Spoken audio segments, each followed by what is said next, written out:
تا حالا به این فکر کردی که چرا توی هتل خواب بهتری رو تجربه میکنیم تا اتاق خواب خودمون؟ من زهرام، طراح داخلی و اینجا استودیو ووتر. چند تا دلیل داره که هتل‌ها اینو میدونن و رعایت میکنن. حالا من میخوام امروز چند تا از این نکته ها رو بهت بگم تا تو هم توی اتاق خواب خودت خواب یه هتل 5 ستاره رو تجربه کنی. یکی از دلایلی که تخت هتل ها اینوایتینگ و راحت به نظر میرسه همین چیدمان لایه لایشه. شما اگر اینو تو خونتون رعایت کنین هم چیدمان اتاقتون خیلی زیبا میشه و همین که این چیدمان لایه‌ای به تنوع متریال و بافت توی اتاقتون کمک میکنه. حالا چیدمان استاندارد هتلی شامل این لایه هاست. اولیش تشکه، روش ملافه رو تشکی میاد.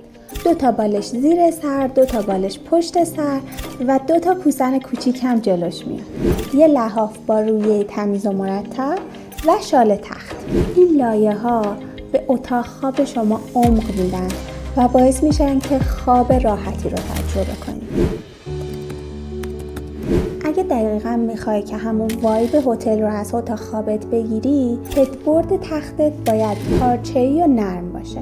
یه هدبورد پارچه‌ای و فومی هم تکیه‌گاه خوبی برای سرته، مثل زمانایی که میخوای کتاب بخونی و همین که حس گرم و صمیمی رو میده به اتاق خوابت. این یکی از جزئیات کوچیکه اما تأثیرش و حسش توی اتاق فوق‌العاده زیاده.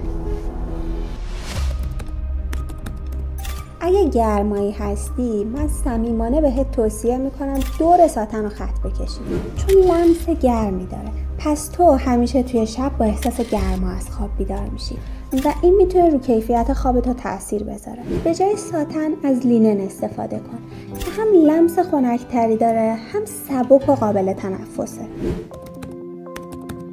این نورای سقفی که کنار تختتون میاد من میدونم خیلی خوشگلن و دیزاین اتاق شما رو زمین تا آسمون تغییر میدن، اما مناسب قبل خواب نیستش.